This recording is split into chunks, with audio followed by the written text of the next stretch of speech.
Welcome to Our Village, Our Voices. Today we're going to be interviewing Sarah Haroldsen. Sarah is a good friend of mine. I have known her since I was 5 years old, and we have been on different paths and different journeys in our life, but she's one of the people that I always come back to. She's very grounding. Her experience in life has been very inspiring to me and continues to inspire me. She's got one of the kindest, most open, accepting, and again, just encouraging souls of anyone I know. And so I am very happy to be able to share Sarah with this community. But I also want to make sure that we are aware as a community that we are all coming from different backgrounds. We have come from different religions. We come from different cultures. We have been shaped by society in different ways. And we all choose to engage with those activities, those cultural norms, those societal norms in different ways. And it's important for us to support and love and encourage each other in whatever space we're in or whatever space we're coming from. And so I appreciate everyone coming to this series with that space in their heart and with that understanding and love towards each other. Hello, thank you for joining us today on Our Village, Our Voice. Today I'm interviewing Sarah Haroldsen, who is a good friend of mine. So hello, Sarah. Hi, I'm Sarah. Good to be here with Alicia. And so Sarah and I have been friends since we were 5 years old. I think I remember the first time that I met Sarah was at our farm, and my parents had just bought a barn, and it was a red barn. We literally moved into a red barn. Yes. And Sarah was there with her family to welcome us to our red barn, and her family of 9 kids. Yeah. So she came from a family of 9 kids. I had 13 in my family, so we were by that point, I don't think we had all the 13 or the 9 even, because we were still little. So so throughout life, Sarah has been in and out of my life a lot, and since but always in. Always in the background. Always in here for sure. And always keeping tab on each other from afar. And we were able to rekindle our friendship when I moved back into the Portland area. And so Sarah's a big influence in my Portland life, and so I'm excited to be able to share her with all of you today. Thank you. Yeah. You mentioned your relationship, your marriage. Yeah. So can you tell me how that all happened, how you got into that relationship, what were kind of some of the triggers for you to decide that you needed to end that relationship, and how that's been raising children? I mean, it's a lot of questions. So let's start with how did you get into that relationship? Oh, that relationship. I was 19 when we got married. I was raised as Mormon in a Mormon church, which I respect Mormons. Before I say this next part, it just, the religion wasn't for me. From an early age, I was really never in it. I mean, you grew up with me. Like I'm one that if it doesn't feel good in my heart, then I just can't get with it, you know? And I didn't know that about myself yet. So I kept trying because I wanted to please everyone. I wanted to please. And when I was 18, there was something in me that felt like I need to get married. Like this is like, because, and I feel like it did have to do with the religion. I don't want to blame, but there was a context in the conversation that would happen a lot in the religion. Like the most important thing for you to do is get married and have babies, you know, like. And at this point, I mean, because you, like you said, you were like in and out. There was times where you were more. I was mostly out. Right. Of this religion. So this was a time where you were deciding, okay, I'm gonna be part of this, and this is kind of how it goes. The interesting part was I wasn't even really part of the religion at that point. I feel like it was just ingrained in me. Like there was a place where, from a young age, I kept hearing like, get married, have babies, get married, have babies. And so I remember feeling like I need to get married. Like this is normal. This is what we do.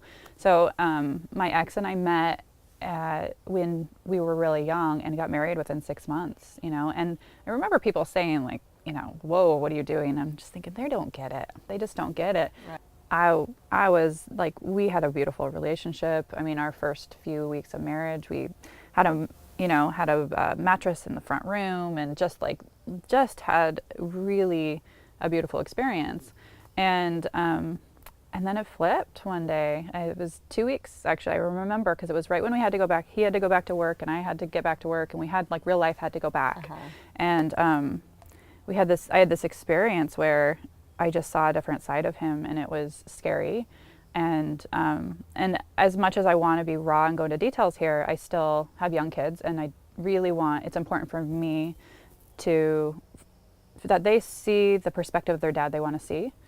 So these stories, I feel like I don't want to go deep into what happened, but I can go on the context of, like, I was a moment for me, it was scary, and it was a moment for me that I knew that if I stayed in this marriage, it was going to be a lot of work. So I made this decision, and I remember that when the incident happened, I went over to a friend's house, and I didn't tell her anything.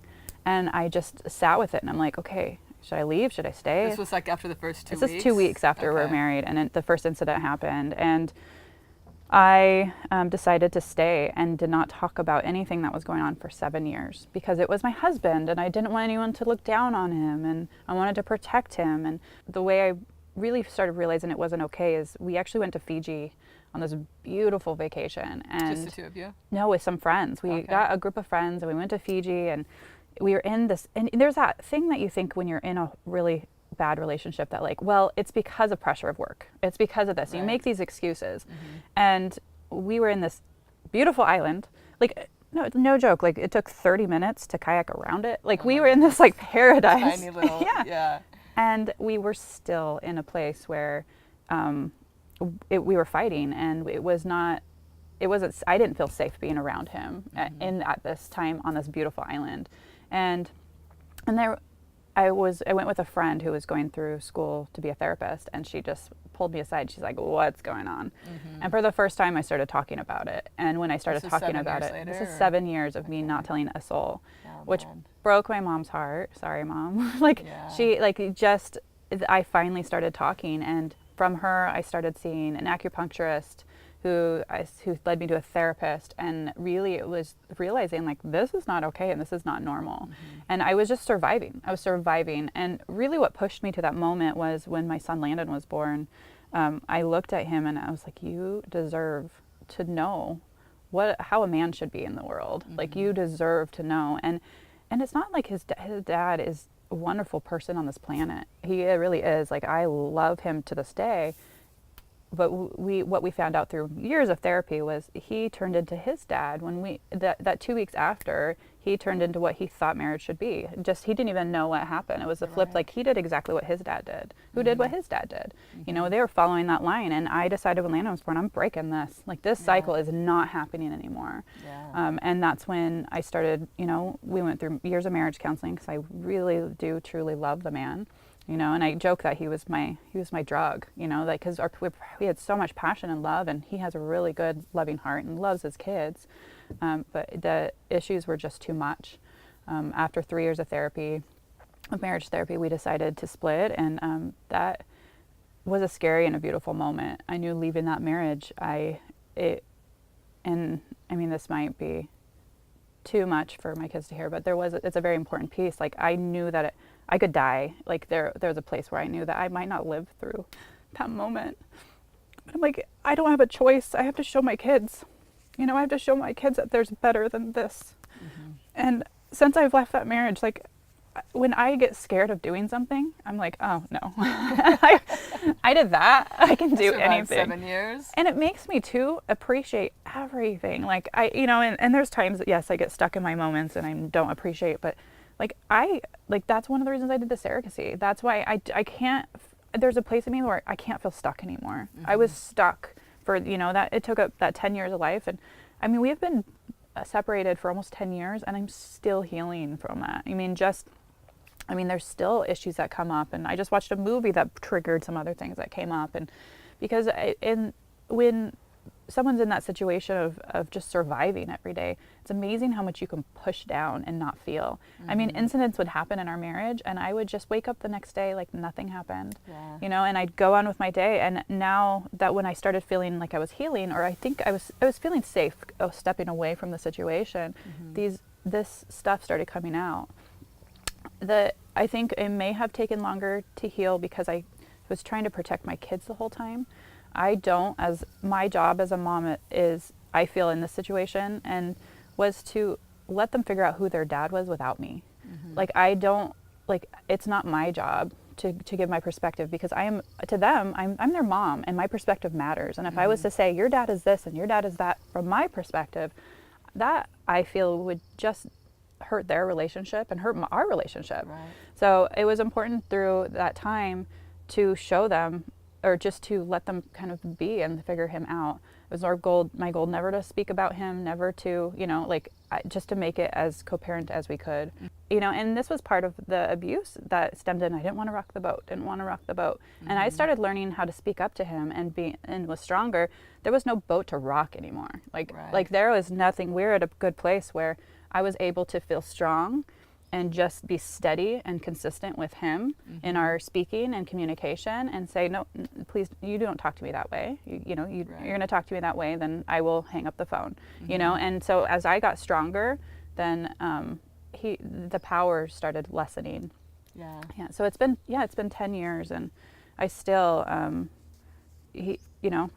the man, he's a wonderful man to my kids, and we actually have a good co-parent relationship. It's very business. And that was something that was very important to me. He has a girlfriend now who I adore, who I'm so lucky to have her in my life, because she loves my kids.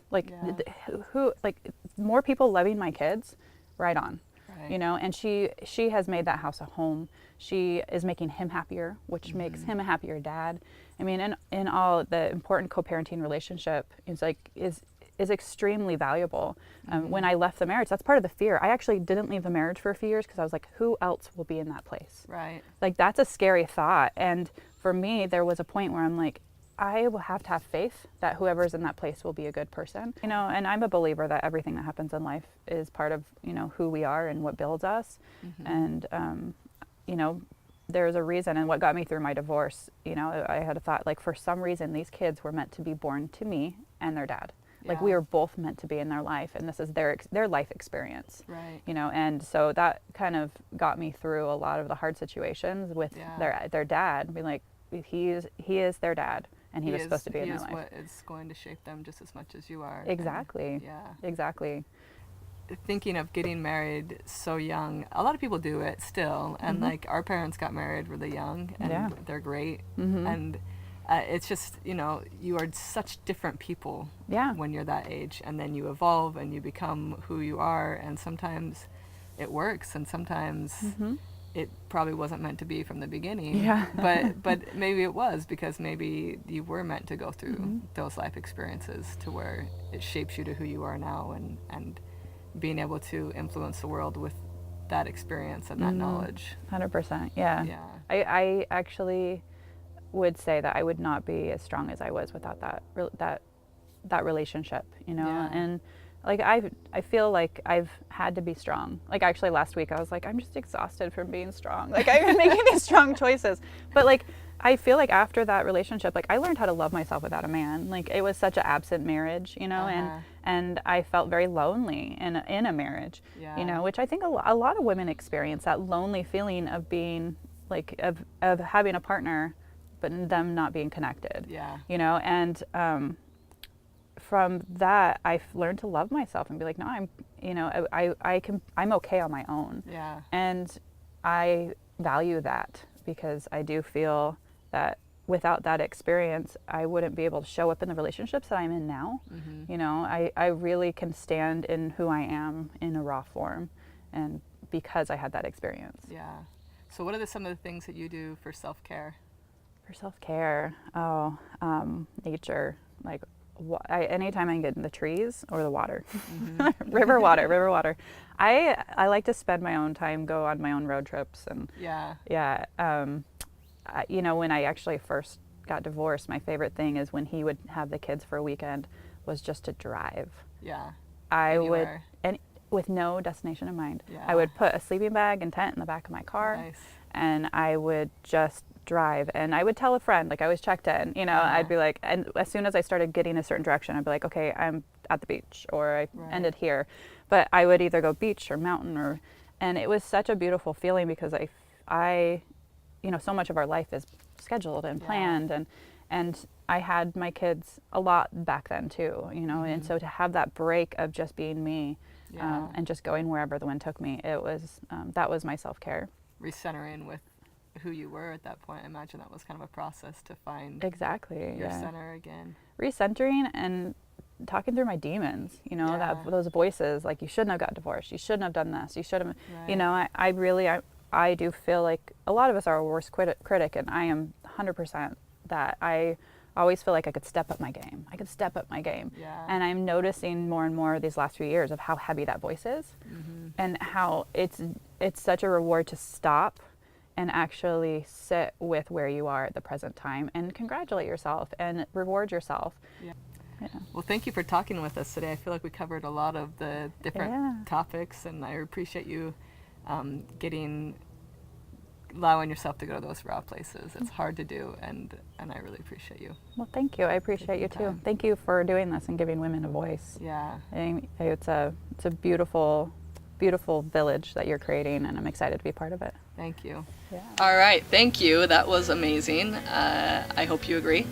Sarah, I really appreciate that she was able to get raw, and we're able to see really how much life continues to affect her, the experiences that she's had, and her strength in overcoming what she has so far in life to this point. Her dedication to her children, her dedication to becoming and always evolving as a person, and adding to herself the life experiences that she has in a way that she can accept and incorporate them into herself in the best and most healthy way possible. And so I really appreciate her time today, and that she was able to sit down with us and share with all of you those experiences. And I hope that you have a wonderful day, and that we're able to take this experience together and grow as a community. Thank you.